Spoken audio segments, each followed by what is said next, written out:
Dear students and dear friends, स्वागत है अपने चैनल पॉलिटिकल साइंस एसबीएम में। मैं विकास। प्यारे दोस्तों, आपको पता ही है कि बिहार में शिक्षक भर्ती की तैयारी ज़ोर शोर से है। एक शिक्षक भर्ती यानी फेज़ 1 में एक शिक्षक भर्ती की तैयारी पूरी हो चुकी है। अब है फेज़ 2। इसकी भर्ती लगभग दिसंबर के फर्स्ट या सेकेंड वीक में प्रारंभ हो जाएंगी इसकी परीक्षाएँ। और ये परीक्षा जो है आपकी बीपीएससी द्वारा आयोजित की जा रही है।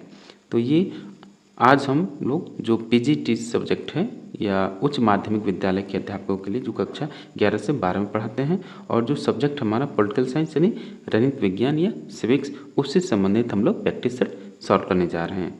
प्यारे दोस्तों, आप कोई भी एग्ज़ाम किसी भी एग्ज़ाम की तैयारी कर रहे हैं तो उसके लिए बेहद ज़रूरी है कि आप प्रैक्टिस सेट को लगातार सॉल्व करते रहें, ताकि आपको पता चल जाए कि आपकी कमियां कहाँ हैं, कहाँ बार बार गलती हो रही है। और जब भी प्रैक्टिस सेट आप सॉल्व करते हैं तो जो एग्जामिनर के माइंडसेट है आप भी पढ़ लेते हैं कि क्वेश्चंस कहाँ से पूछे जा रहे हैं और हमारी हमसे गलती या चूक कहाँ से, उसको और आप बेहतर कर सकते हैं।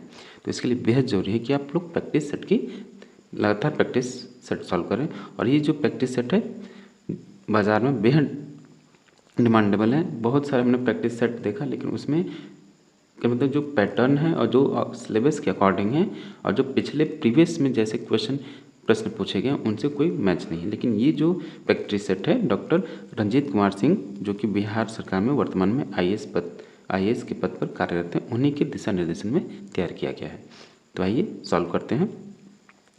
जो फेज़ 2 की बीपीएससी द्वारा फेज़ 2 की शिक्षक बहाली की परीक्षा की तैयारी चल रही है, उसी में हम लोग पॉलिटिकल साइंस से संबंधित जो है इसमें प्रैक्टिस सेट को सॉल्व करते हैं। और आज हम सॉल्व करने वाले प्रैक्टिस सेट 1। प्रैक्टिस सेट 1, तो आइए इसको सॉल्व करते हैं। प्यारे दोस्तों, आगे बढ़ने से पहले आपसे रिक्वेस्ट है कि जिन साथियों ने अब तक चैनल को सब्सक्राइब नहीं किया है, प्लीज़ आप चैनल को सब्सक्राइब कीजिए और साथ ही बेल आइकन भी प्रेस कर लीजिए, ताकि कोई नई वीडियो अपलोड होती है तो तुरंत आपको पता चल जाए। और प्लीज़ अपने दोस्तों में अधिक से अधिक शेयर कीजिए। तो आइए हम लोग सॉल्व करते हैं बीपीएससी द्वारा आयोजित जो सेकंड फेज़ की है पीजीटी पॉलिटिकल साइंस यानी राजनीतिक विज्ञान से संबंधित पहला प्रैक्टिस सेट। तो पहला क्वेश्चन है, निम्नलिखित में से कौन से एक संविधावादी विचारक नहीं है।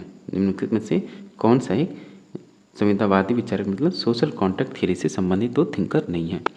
तो सोशल कॉन्ट्रैक्ट लेवियाथन, तो सोशल कॉन्ट्रैक्ट किसके द्वारा लिखा गया? रूसो के द्वारा लिखा गया। और लेवियाथन हॉब्स के द्वारा लिखा गया है। और ऑन लिबर्टी किसके द्वारा लिखा गया? मिल के द्वारा। ये मिल जो है आपका समझौतावादी विचारक नहीं है। और टू ट्राइजन गवर्नमेंट ये लॉक की रचना है। तो याद रहे कि जो मुख्य समझौतावादी विचारक हैं हॉब्स है, लॉक है और रूसो, जो कि ऑन लिबर्टी इससे संबंधित पुस्तक नहीं है, समझौतावादी विचार से संबंधित रचना नहीं है। पहले का आंसर सी होगा। क्वेश्चन नंबर 2 है, यह कथन है कि, किसका कथन है कि निर्णय विभिन्न विकल्पों के चुनाव की एक सरलतम विधि है। सरलतम विधि है किसकी है? टेरी मैकफार्लैंड, हर्बर्ट साइमन या रे ए क्लियंस। तो ये कथन आपका रे ए क्लियंस की है कि निर्णय विभिन्न विकल्पों के चुनाव की एक सरलतम विधि है। ऑप्शन डी राइट आंसर होगा। क्वेश्चन नंबर 3 है, कौटिल्य के अर्थशास्त्र में कितने अधिकरण हैं? तो कौटिल्य के अर्थशास्त्र में 15 अधिकरण है, बेहद महत्वपूर्ण है, आपको इसको अच्छे से याद करना है। क्वेश्चन नंबर 4 कि निम्नांकित में से कौन सा उद्देश्य भारत के संविधान की प्रस्तावना में सम्मिलित नहीं है? भारत की संविधान की जो प्रस्तावना में कौन सा उद्देश्य उसमें सम्मिलित नहीं है?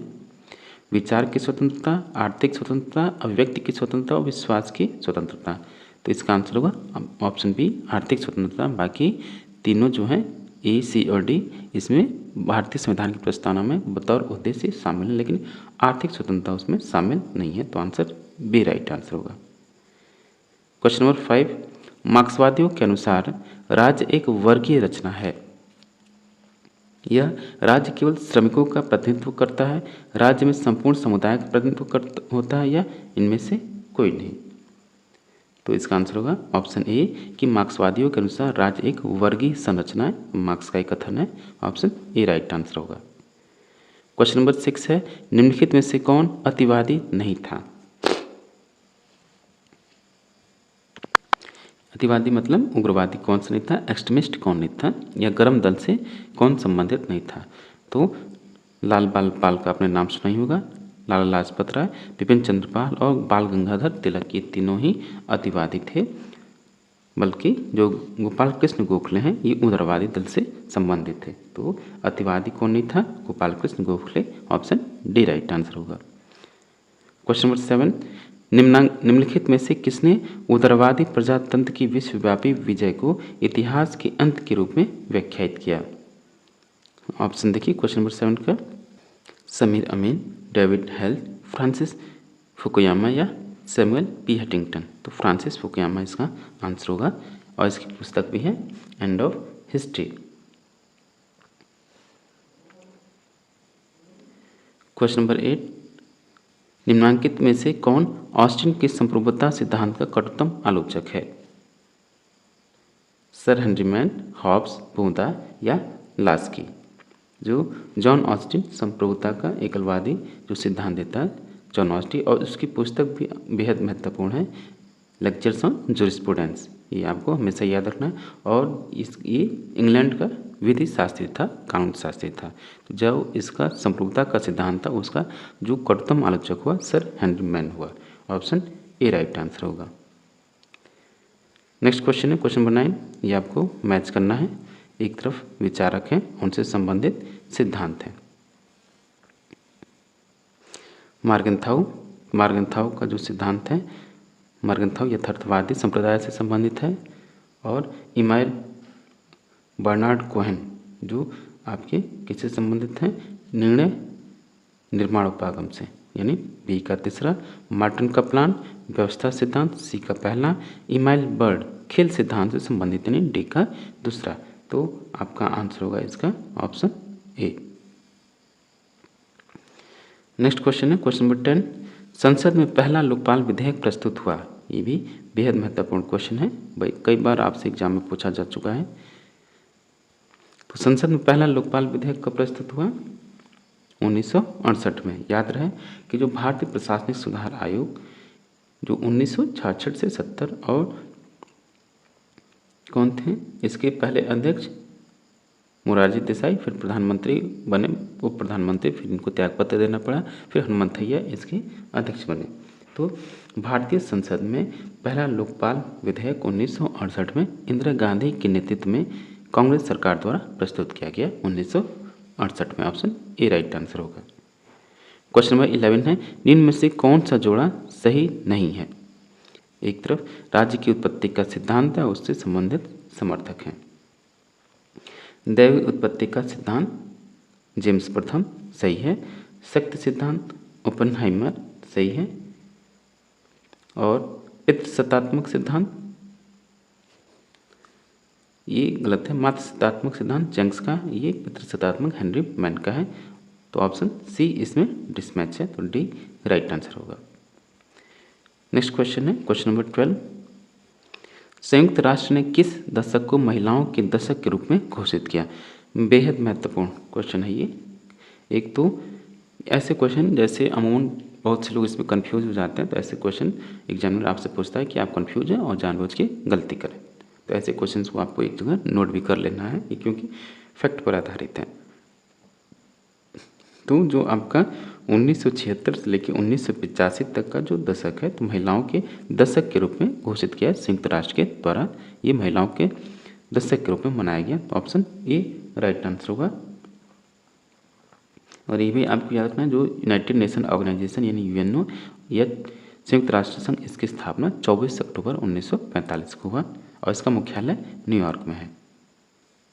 अब इसमें कुल सदस्य संख्या कितनी वर्तमान में, 193। नेक्स्ट क्वेश्चन देखते हैं क्वेश्चन नंबर 13, शिक्षित बनो, संघर्ष करो, संगठित बनो, यह किसका दिया हुआ नारा है। तो यह नारा दिया हुआ है किसका, बी आर अम्बेडकर का। आपको पता है कि बी आर अम्बेडकर यानी भीमराव अम्बेडकर भारतीय संविधान निर्माता हैं और ये प्रारूप समिति के अध्यक्ष थे। क्वेश्चन नंबर 14, निम्नलिखित में से कौन सा जोड़ा सही नहीं है। एक तरफ लेखक हैं, उनसे संबंधित पुस्तक है। मोस का द रूलिंग क्लास सही है। प्लेटो माइंड एंड सोसाइटी ये भी सही है। रॉबर्ट मिशेल पॉलिटिकल पार्टीज ये भी सही है। S M Lipset wealth of nation, ये गलत है। वेल्थ ऑफ जो नेशन है एडम स्मिथ के द्वारा लिखा गया या उनके द्वारा ये लिखा गया पुस्तक है, न कि एस एम लिपसेट का। तो ऑप्शन डी डिसमैच है, यानी सही जुड़ा नहीं है, तो ऑप्शन डी राइट आंसर होगा। क्वेश्चन नंबर 15, लोक निगम का उत्तरदायित्व होता है। लोक निगम का क्या उत्तरदायित्व होता है?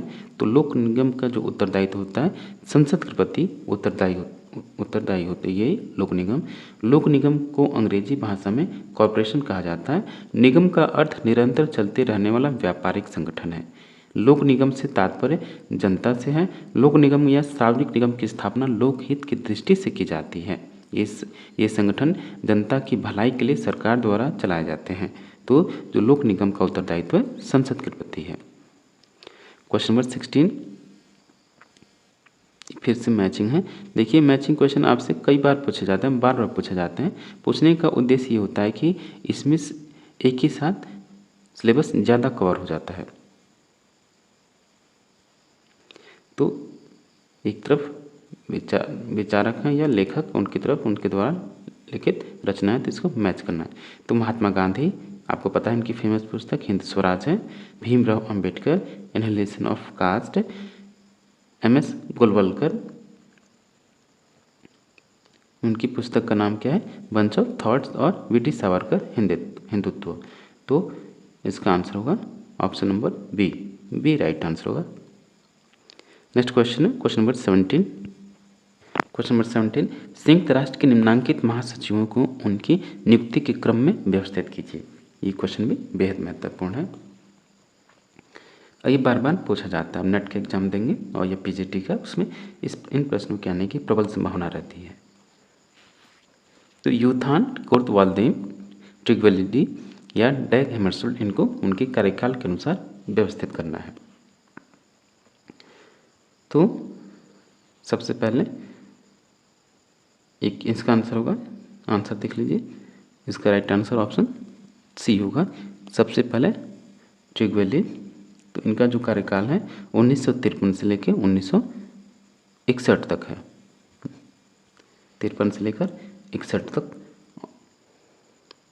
फिर इसके बाद है डैग हैमरशोल्ड, इनका कार्यकाल है 53 से लेकर 1961।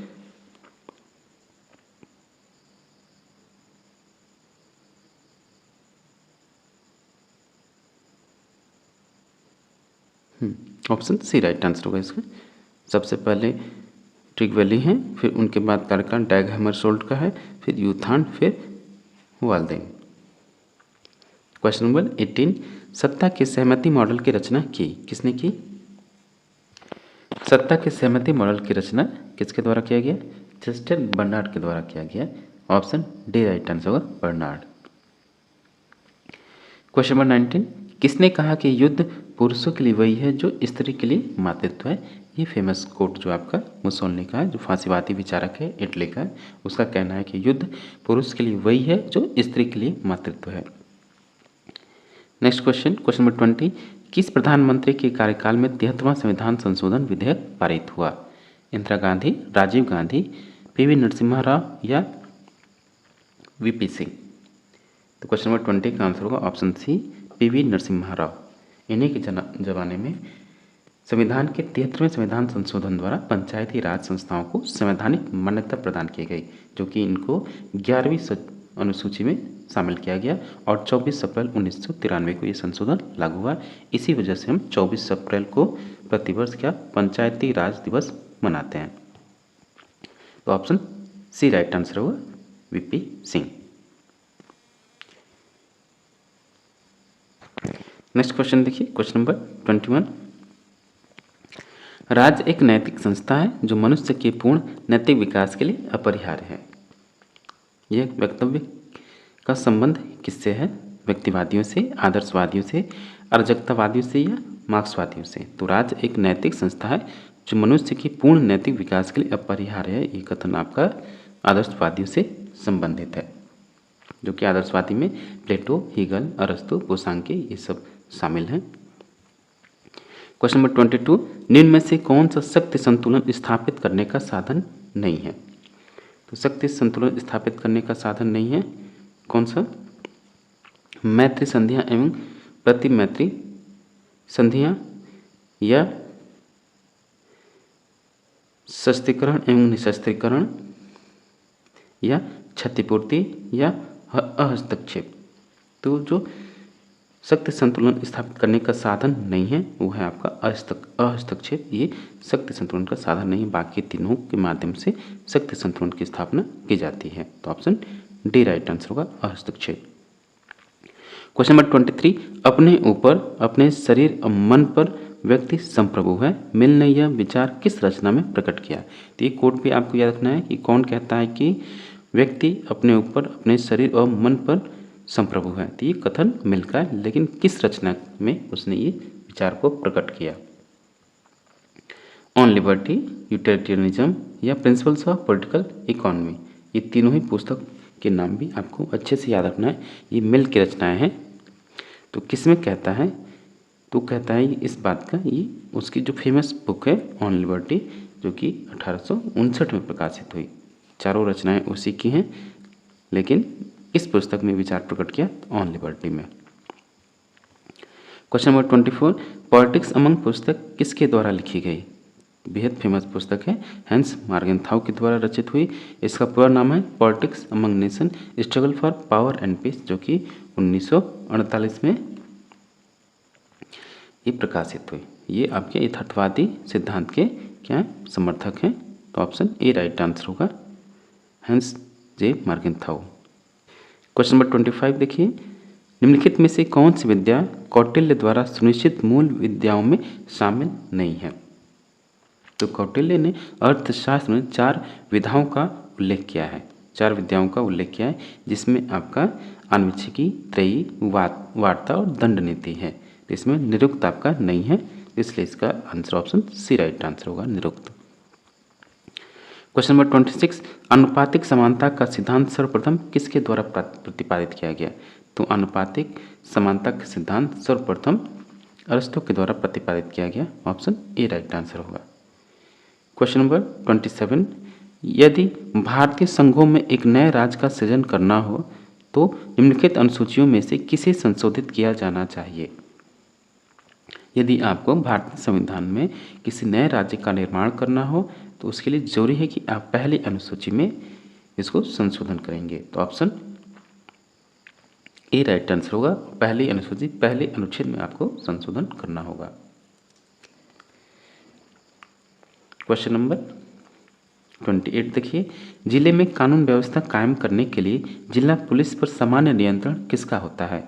तो याद रखिए, क्वेश्चन भी बेहद महत्वपूर्ण, कई लोगों को इसमें भ्रम हो जाता है। तो जिले में सामान्य कानून व्यवस्था निर्माण करने के लिए, उसको नियंत्रित करने के लिए जो पुलिस पर सामान्य नियंत्रण है वो किसका है, डिस्ट्रिक्ट कलेक्टर, जिसको आप डीएम या जिलाधिकारी या जिलाधीश बोलते हैं, ऑप्शन ए राइट आंसर होगा।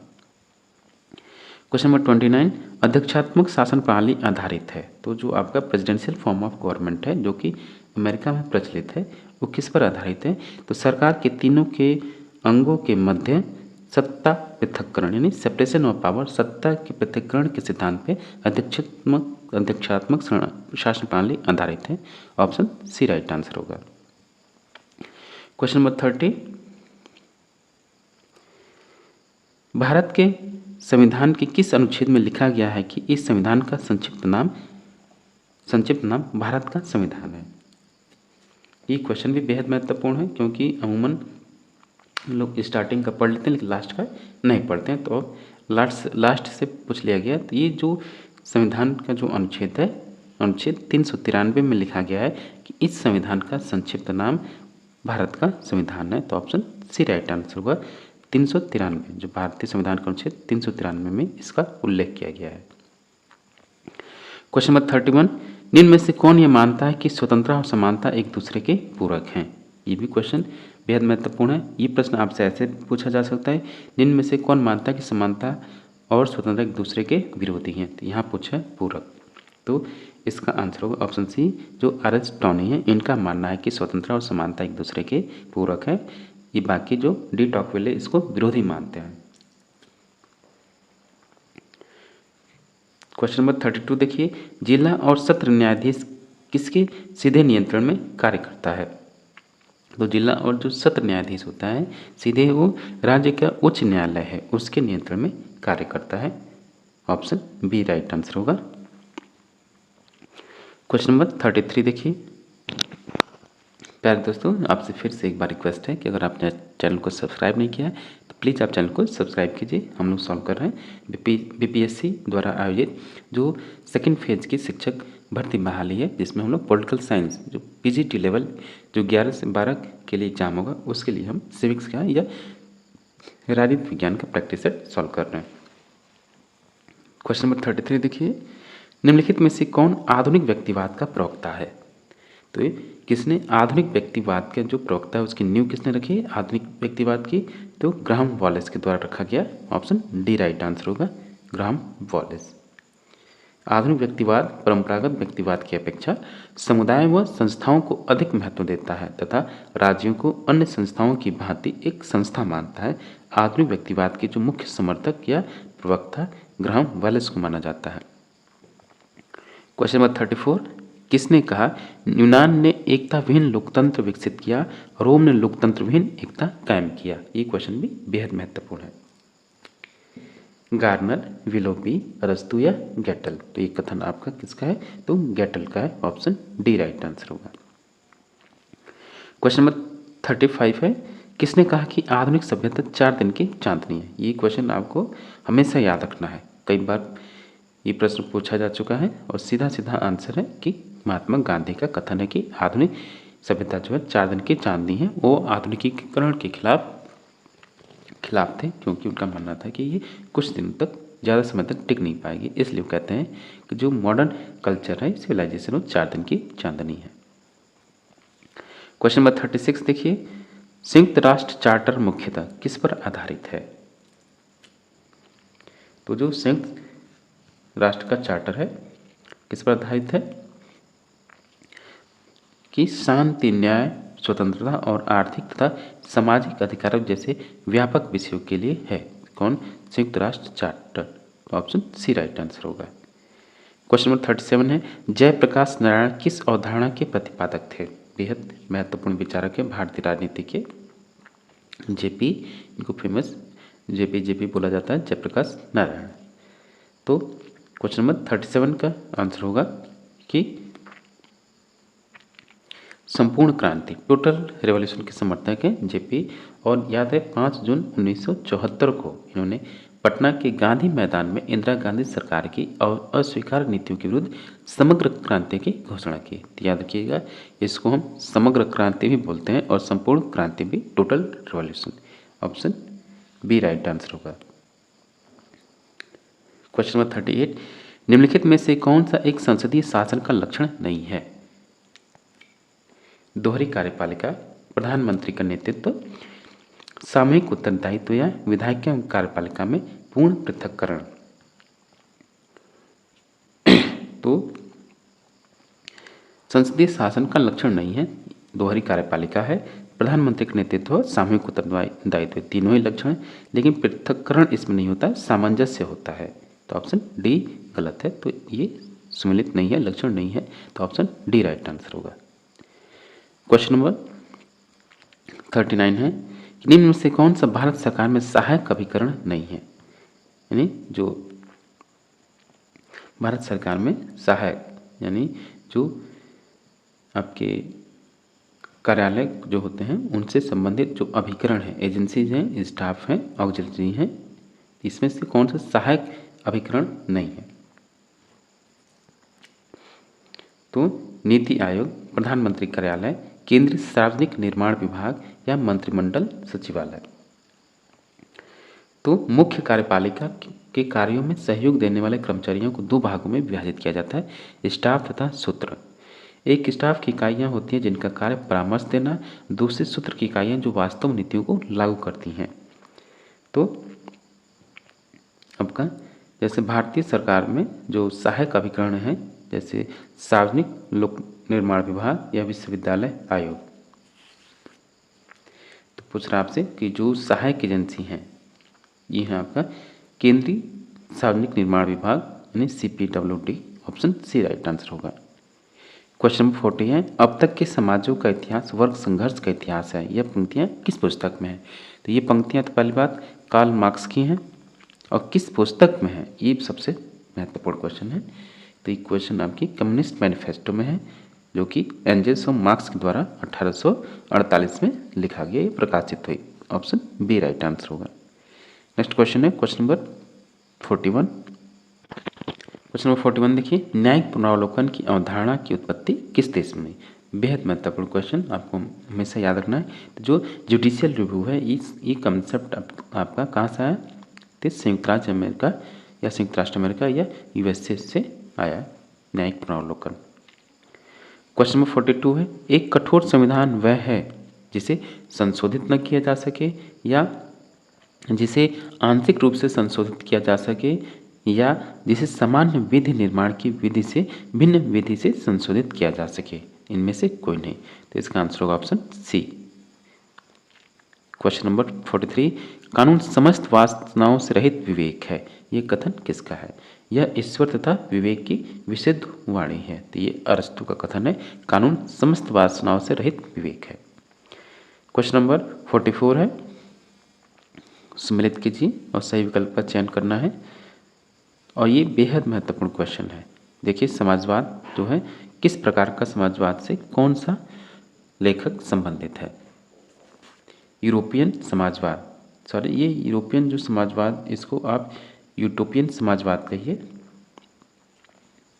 स्वप्नलोकी समाजवाद हम कह सकते हैं।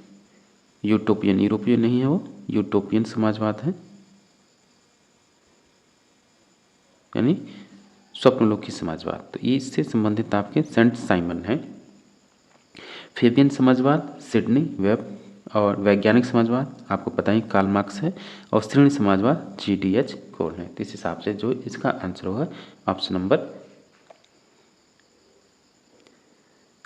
ऑप्शन डी राइट आंसर होगा, ऑप्शन डी।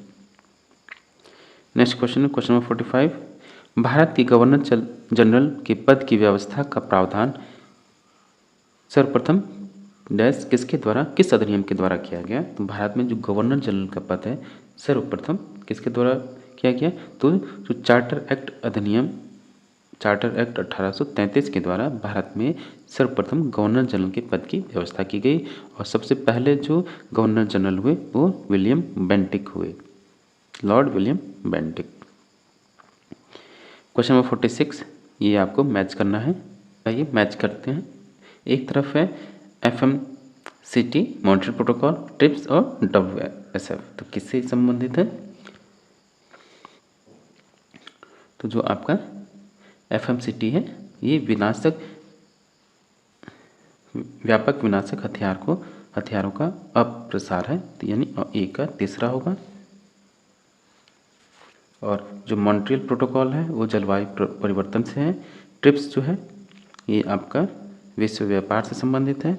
WFS वैश्विक सामाजिक आंदोलन, और FMCT तो इसका आंसर होगा option number A right answer होगा।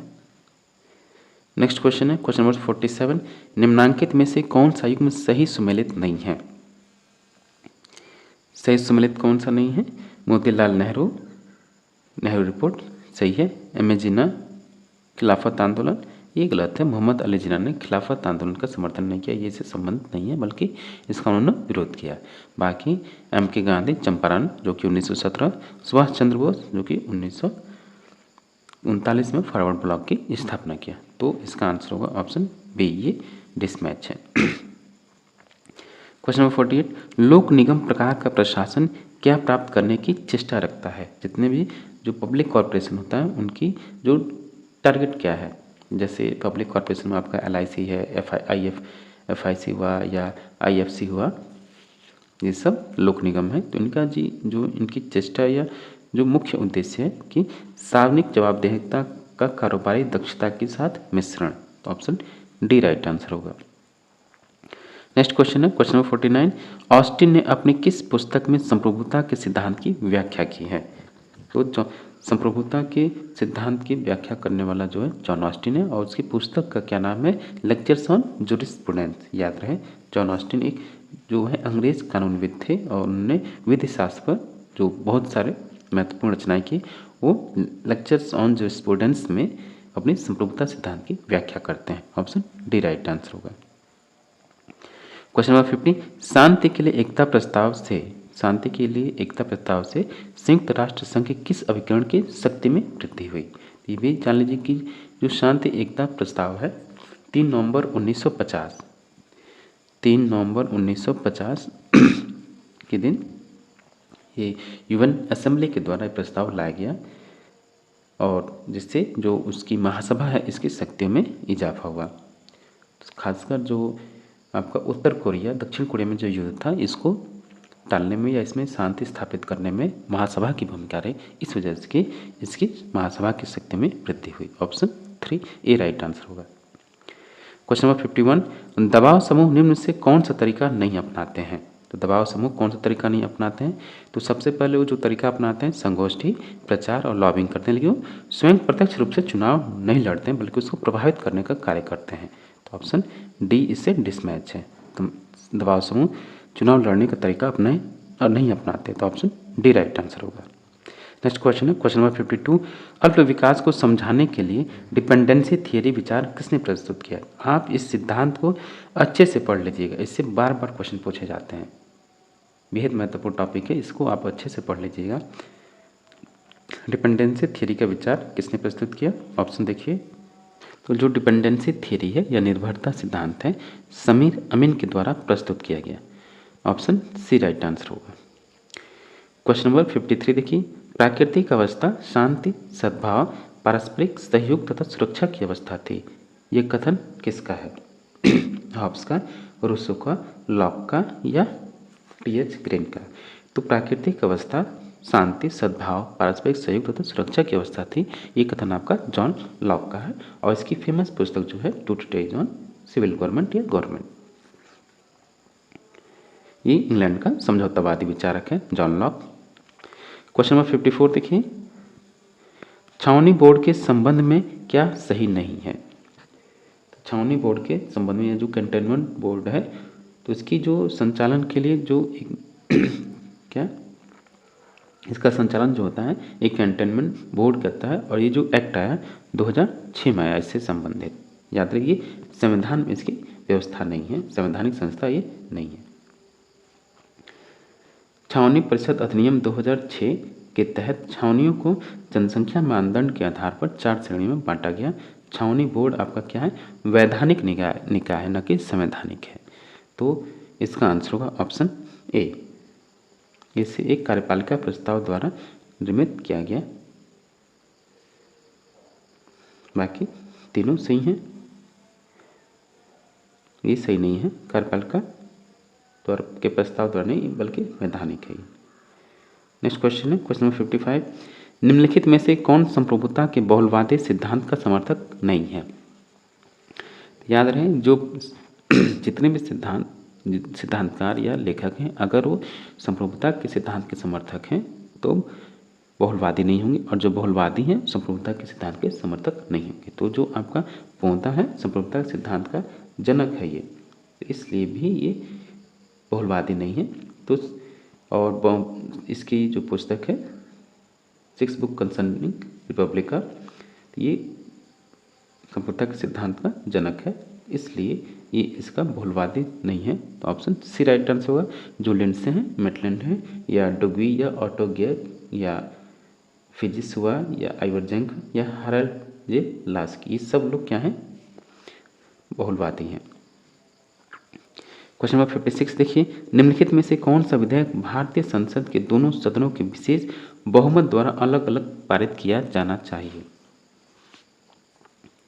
तो विशेष बहुमत के द्वारा अलग अलग कौन सा पारित किया जाना चाहिए? तो संविधान संशोधन विधेयक, ऑप्शन ए राइट आंसर होगा। ये दोनों सदनों के द्वारा विशेष बहुमत द्वारा पारित किया जाना चाहिए, ऑप्शन ए सही होगा। क्वेश्चन नंबर 57, निम्नलिखित में से कौन सा देश बिम्स्टेक का सदस्य नहीं है? तो बिम्स्टेक के एक तो फुल फॉर्म होता है bay of Bengal initiative for multi sectoral technical and economic cooperation, और इसकी स्थापना कब हुआ, प्रारंभ कब हुआ? 1997 में ये प्रारंभ हुआ, 6 जून 1997 से कार्यरत है या इसकी स्थापना होती है। तो इसके जो सदस्य कौन से नहीं हैं? इसका स्पेन सदस्य नहीं है, बाकी बांग्लादेश, भारत, थाईलैंड, नेपाल, भूटान और श्रीलंका इसके सदस्य हैं। तो ऑप्शन डी राइट आंसर होगा।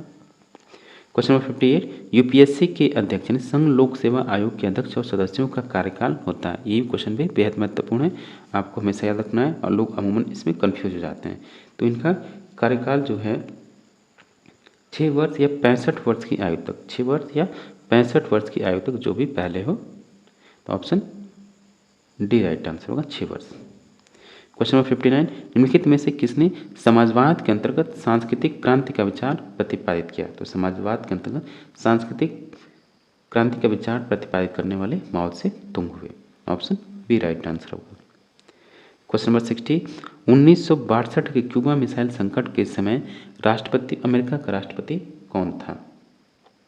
तो जॉन एफ कैनेडी थे उस टाइम, जो कि 1962 में क्यूबा मिसाइल संकट हुआ, जिससे लगा कि शीत युद्ध के दौरान, मतलब ये लगा कि तृतीय विश्व युद्ध, थर्ड वर्ल्ड जो वार है, तुरंत आरंभ होने की प्रबल संभावना बन गई थी क्यूबा मिसाइल संकट की वजह से। तो ऑप्शन बी राइट आंसर होगा। जॉन एफ कैनेडी उस टाइम अमेरिका के राष्ट्रपति थे। क्वेश्चन नंबर 61, हॉब्स के अनुसार प्राकृतिक अवस्था कैसी थी। देखिए ये क्वेश्चन भी बेहद महत्वपूर्ण है। तो हॉब्स के अनुसार प्राकृतिक अवस्था क्या है, पूर्व राजनीतिक और पूर्व सामाजिक दोनों है। यानी जो राजनीतिक व्यवस्था उसके अनुसार समाज में न तो राजनीतिक था न ही समाज था, दोनों ही, क्या मतलब कि उसकी व्यवस्था ध्वस्त हो चुकी थी। तो इसके अनुसार ऑप्शन सी राइट आंसर होगा। नेक्स्ट क्वेश्चन है क्वेश्चन नंबर 62, हेयर प्रणाली का तात्पर्य क्या है। हेयर प्रणाली का क्या तात्पर्य है। तो हेयर प्रणाली का तात्पर्य यह है कि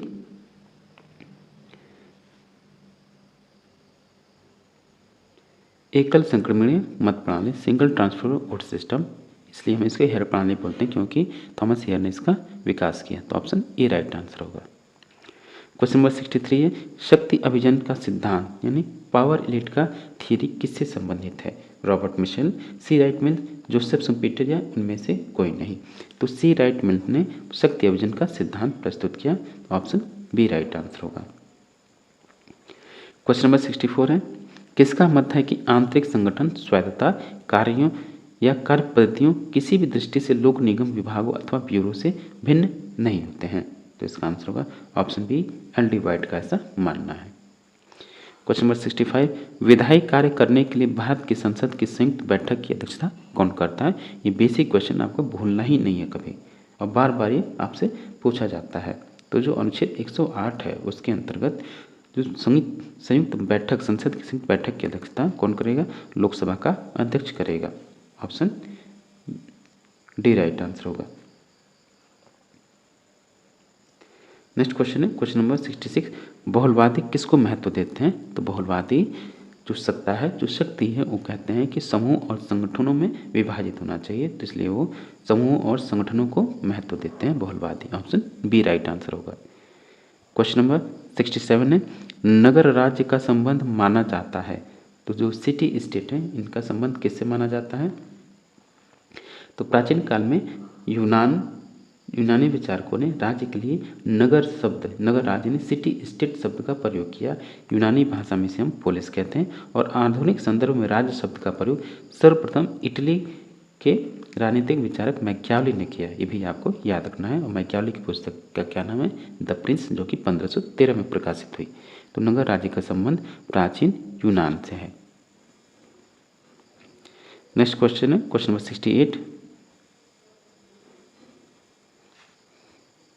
68 है, मार्क्स ने नौकरशाही की प्रशंसा निम्न में से किस विशेषता के लिए की है। ऑप्शन देखिए, तो इसका आंसर होगा 68 का आंसर होगा ऑप्शन डी, राष्ट्रों में केंद्रीकरण की बढ़ती प्रवृत्ति, राष्ट्रों में केंद्रीकरण की प्रवृत्ति की बढ़ोतरी में भूमिका के रूप में मार्क्स ने नौकरशाही की प्रशंसा की है। ऑप्शन डी राइट आंसर होगा। नेक्स्ट क्वेश्चन है क्वेश्चन नंबर 69, निम्नलिखित में से क्या प्रशासन पर विधायी नियंत्रण का साधन नहीं है। ये प्रश्न भी बेहद महत्वपूर्ण है, आपको इसको अच्छे से याद करना है कि प्रशासन पर विधायी नियंत्रण कैसे स्थापित किया जाता है।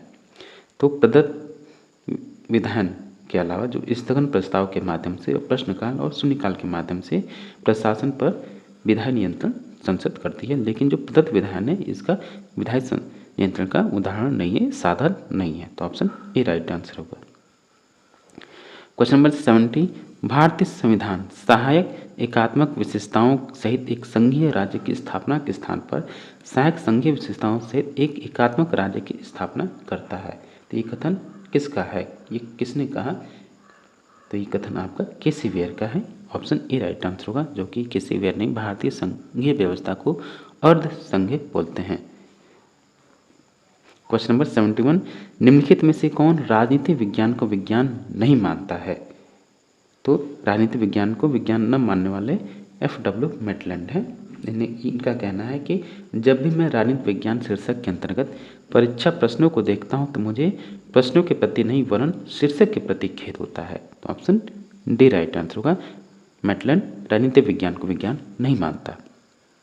क्वेश्चन नंबर 72, डियर फ्रेंड्स, आपसे फिर से एक बार हम्बल रिक्वेस्ट है, प्लीज़ आप चैनल को सब्सक्राइब कीजिए, वीडियो को लाइक कीजिए, अपने दोस्तों में शेयर कीजिए। क्वेश्चन नंबर 72, निम्नलिखित में से कौन एक आदर्शवादी विचारक नहीं है? हीगल, ग्रीन, बोसांके या बेंथम? तो बेंथम आपका क्या है? आदर्शवादी विचारक नहीं है, बल्कि उपयुक्तवाद का जनक उपयुक्तवादी विचारक है। ऑप्शन डी राइट आंसर होगा। इसने कहा अधिकतम व्यक्तियों का अधिकतम सुख। क्वेश्चन नंबर 73, निम्न में से किसका संबंध शीत युद्ध से नहीं है? तो फुलटन भाषण, ट्रूमैन सिद्धांत, मार्शल योजना, ये तीनों ही शीत युद्ध से संबंधित हैं। तो इसका आंसर होगा ऑप्शन डी, उपयुक्त में से कोई नहीं। नेक्स्ट क्वेश्चन है क्वेश्चन नंबर 74, संयुक्त राज्य अमेरिका भूतपूर्व सोवियत संघ के संदर्भ में देतांत का क्या तात्पर्य है? तो देतांत का तात्पर्य इतना है कि दोनों के मध्य जो तनाव में शिथिलता है उसी को हम देतांत या डिटेंटी बोलते हैं। ऑप्शन बी राइट आंसर होगा। नेक्स्ट क्वेश्चन है क्वेश्चन नंबर 75, राम मनोहर लोहिया किसके समर्थक थे? राम मनोहर लोहिया किसके समर्थक थे? विकेंद्रित समाजवाद, साम्यवाद, गिल्ड समाजवाद या श्रेणी समाजवाद या फेबियन समाजवाद? तो राम मनोहर लोहिया विकेंद्रित समाजवाद के समर्थक थे, डिसेंट्रलाइज सोशलिज्म के ये प्रवर्तक के समर्थक थे। ऑप्शन ए राइट आंसर होगा। क्वेश्चन नंबर 76, निम्न में से किस प्रशासकीय अभिकरण के पास कार्य संपादन का एकाधिकार है? तो सूत्र अभिकरण, स्टाफ अभिकरण, सहायक अभिकरण या इनमें से कोई नहीं। तो जो आपका सूत्र अभिकरण है उसके पास प्रशासकीय अभिकरण कार्य संपादन का एकाधिकार है। ऑप्शन ए राइट आंसर होगा। क्वेश्चन नंबर 77 है, न्यायिक पुनरावलोकन की शक्ति प्राप्त है? किसको न्यायिक पुनरावलोकन की शक्ति प्राप्त है? तो जो सर्वोच्च न्यायालय व उच्च न्यायालय दोनों को न्यायिक पुनरावलोकन की शक्ति प्राप्त है। ऑप्शन डी राइट आंसर होगा। क्वेश्चन नंबर 78 है, कानून सामाजिक आचरण का नियम करने वाले नियमों का समूह है। यह परिभाषा किसने दी है? तो कानून सामाजिक आचरण का नियमन करने वाले नियमों का समूह है। यह कथन आपका डिग्वी का है। ऑप्शन सी राइट आंसर होगा। क्वेश्चन नंबर 79, राजनीति विज्ञान हमें बतलाता है कि पिछले समय में राज्य का क्या क्या रूप रहा है और इस समय उसका क्या स्वरूप है और इसका आदर्श रूप क्या होना चाहिए। यह कथन किसका है? तो ये कथन आपका गेटल का है। ऑप्शन ए राइट आंसर होगा। और लास्ट क्वेश्चन है क्वेश्चन नंबर 80, भारत के संविधान के अंतर्गत निम्नलिखित में से कौन सा एक मूल कर्तव्य नहीं है? तो आपको पता है कि भारतीय संविधान का जो अनुच्छेद 51 क है उसमें मूल कर्तव्यों को शामिल किया गया 42वें संविधान संशोधन के द्वारा। और इस समिति की जो सिफारिश किसकी समिति? सरदार स्वर्ण सिंह समिति की सिफारिश पर इसमें शामिल किया गया। तो ऑप्शन इसका आंसर होगा ए, लोक निर्वाचन में मतदान करना ये आपका मौलिक कर्तव्य मूल कर्तव्य नहीं है। ऑप्शन ए राइट आंसर होगा। तो डियर स्टूडेंट्स, ये था आपका बीपीएससी द्वारा आयोजित होने वाले जो सेकंड फेज की जो पीजीटी की भर्ती की परीक्षा है, पॉलिटिकल साइंस से संबंधित प्रैक्टिस सेट यानी राजनीतिक विज्ञान का प्रैक्टिस सेट 1, जिसको हमने सॉल्व कीजिए। आप इसको सॉल्व कीजिए और हम लोग लगातार इसमें प्रैक्टिस सेट को सॉल्व करेंगे। आप चैनल पर बने रहिए, साथ ही वीडियो को पूरा देखिए, अपने दोस्तों में शेयर कीजिए और ज़रूर से ज़रूर चैनल को सब्सक्राइब कीजिए। मिलते हैं आपसे नेक्स्ट वीडियो में। Thank you for watching.